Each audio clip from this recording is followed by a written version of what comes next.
Ethos and culture.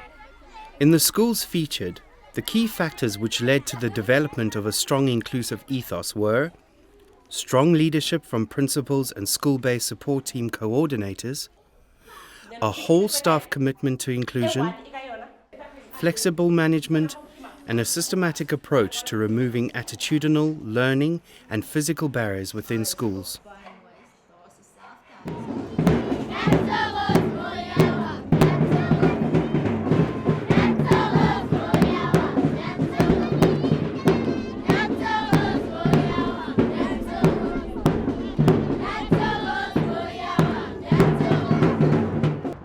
It is a good thing that they've taken the children who are disabled, because in the previous years, these children were kept at home, neglected. Now that the children are being brought into the school, they can be able to play with other children, they can be able to communicate with the teacher, they learn English, they learn all the languages which are being spoken at school, and they really feel part of the community. So it is a good thing. I think we're happy about that. We only wish it could be introduced in all the schools, not just particular schools, because these children are disabled are all over.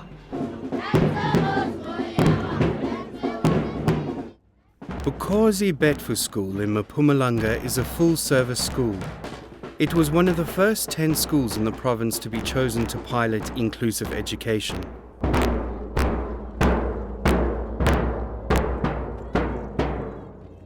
Children aged 5 to 13 years attend. There are high levels of unemployment in the area, and the school runs a nutrition program to ensure that children receive food each day.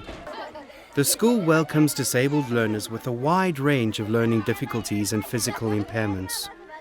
Bukosi Betfu staff and governing body members believe that all pupils have a right to an education and the right to learn skills that will support them after school. At Bukosi Betfu, staff encourage all students to treat their disabled peers with equality and respect. We used the white paper number 6 because it emphasized the fact that all learners can learn and all need support. So we wanted to change so that all the learners with the learning disabilities can be catered in our vision and mission statement.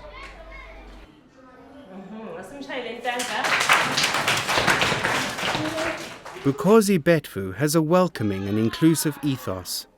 Staff identify children's needs and plan and adapt the curriculum to meet them. The disabled children in this grade 1 class include learners with hearing impairments, a pupil with cerebral palsy, a pupil with learning difficulties, and a pupil with attention deficit disorder. The disabled learners sit near the front. The teacher uses visual materials and teaches through community languages and sign language. These strategies support all children to learn and are essential to make the subject accessible to disabled learners. H, I, and J. Bukosi Betfu has many large classes and often deploys 2 teachers to each class. Tabani has global development delay and epilepsy.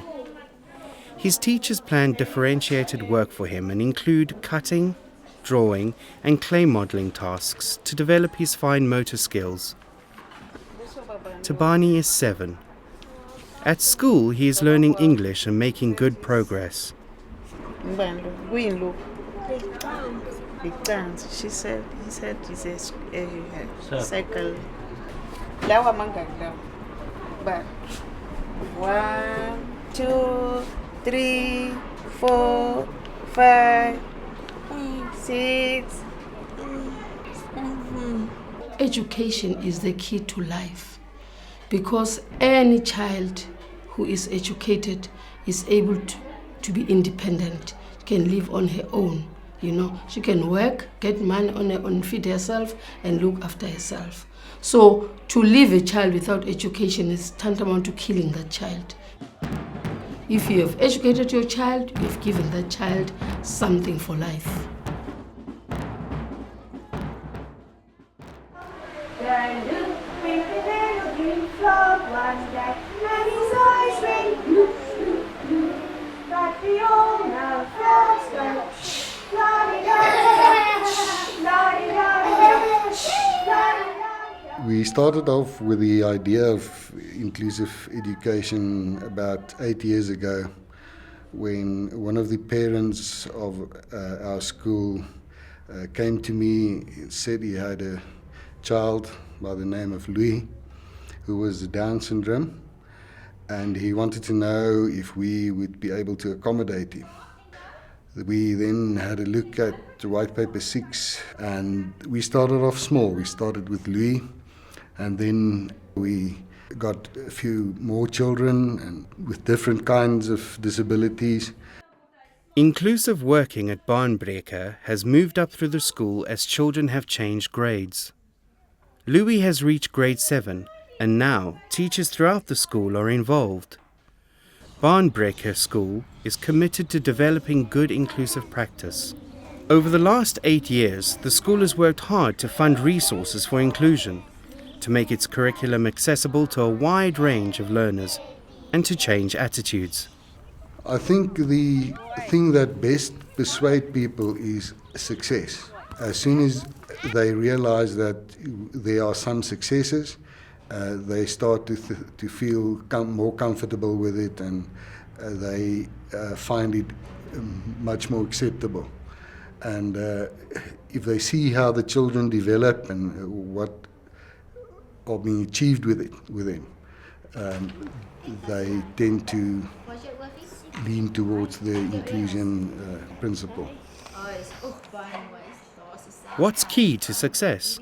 I think there's got to be a willingness to make it work. If you don't want to do it, you will never succeed. There's got to be a willingness that it can be done and it is possible. And if there's a will, there's a way. You will find a way to make it work. And positive attitude is basically the key factor to make it successful.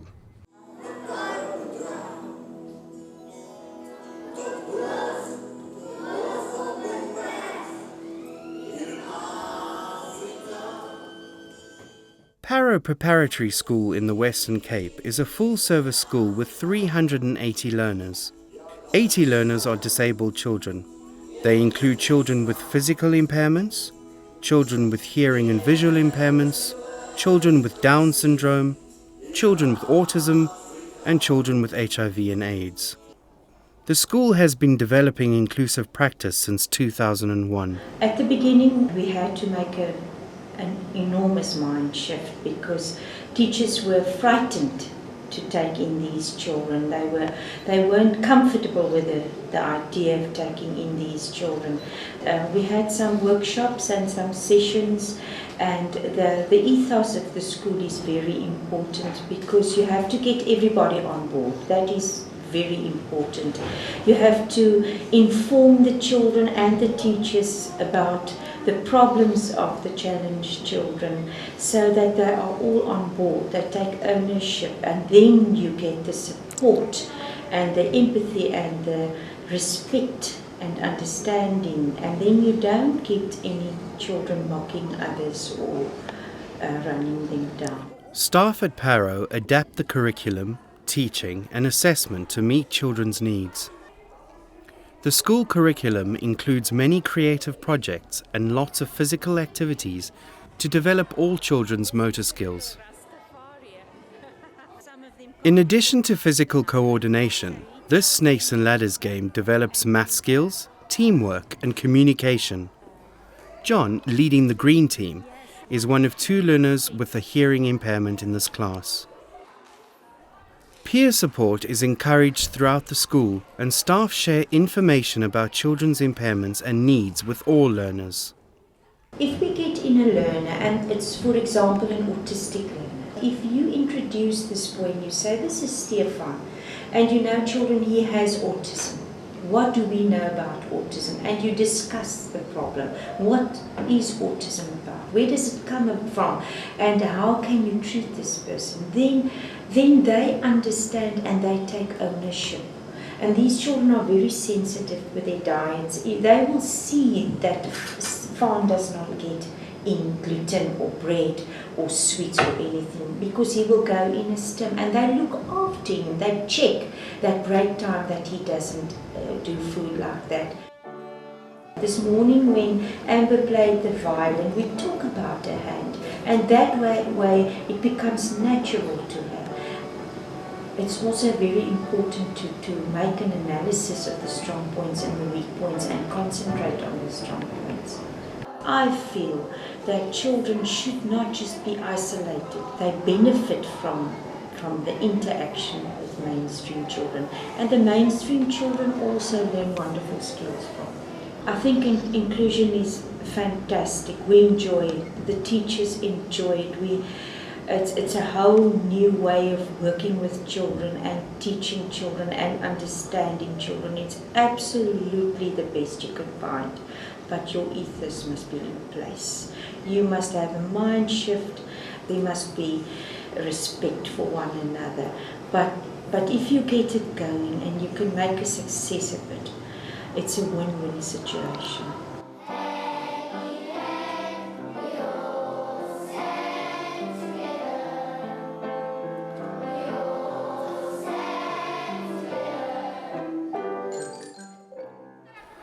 Mehsana Primary School educates 1,300 children from the township of Mamelodi in Gauteng province. We are a school that have piloted inclusion before even the white paper was passed in Parliament some many years back, because what we realized around here was learners who with disabilities whom their parents did not bring to school. And luckily I had a team of educators who took upon their shoulders to move around and look for such learners.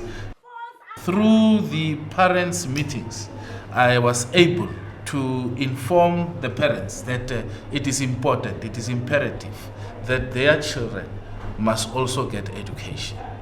And therefore, it is working so well for the school. There are 48 learners in this grade 1 class. The classroom has been arranged so that everyone can move around easily and so that Mrs. Koza, the teacher, can get to each pupil when she needs to. Mrs. Koza has seated learners needing the most support at 2 tables and 1 girl with high support needs at the front. Mrs. Koza plans the lessons so that when the rest of the class are working, she has some time that she can spend with individual pupils who need additional support. Bottle tops have been added to the class resources to make sure that everyone has something to count with. 2 disabled pupils have stress balls to help them develop fine motor skills. At Mehsana, the school-based support team leads on inclusion. The school principal is one member of this team which advises on curriculum adaptations and support for disabled and disadvantaged children. As team coordinator, Mary ensures that strategies are monitored. Peer tutoring is one strategy that is used throughout the school. We do encourage buddy system, learner helping learner, because really it's working and it helps us a lot. Because the kids sometimes learn easy from their peers. Mary's team share their experience of inclusion with other schools and try to ensure that the transition to high school is as successful as possible for disabled learners. We went all out to do some follow-ups even at high school, to go to our school and say, we have such a kid. To be able to cope, you need to do 1, 2, 3. We have a learner who we did that, and she got the bursary from the St. Albans. And, he passed with distinctions. This is a grade 5 maths class.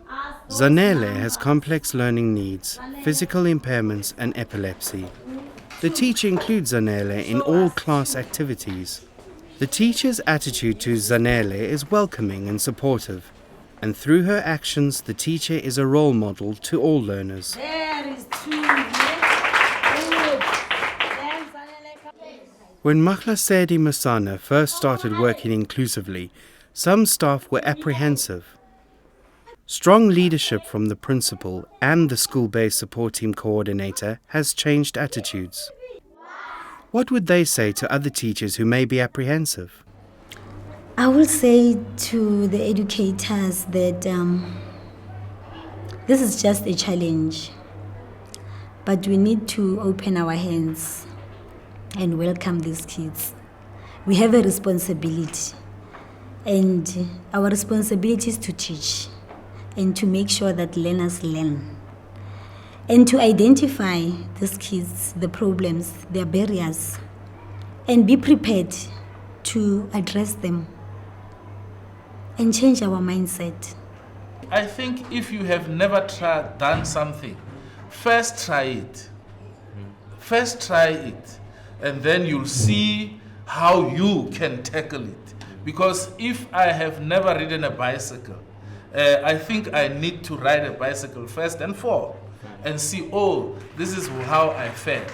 This is how I need to go about this. So I will encourage them not to fear anything. There is no specific method per se to deal with inclusive education. Even though at some areas you need some advices to the experts, to people who are already in it. There's nothing to fear.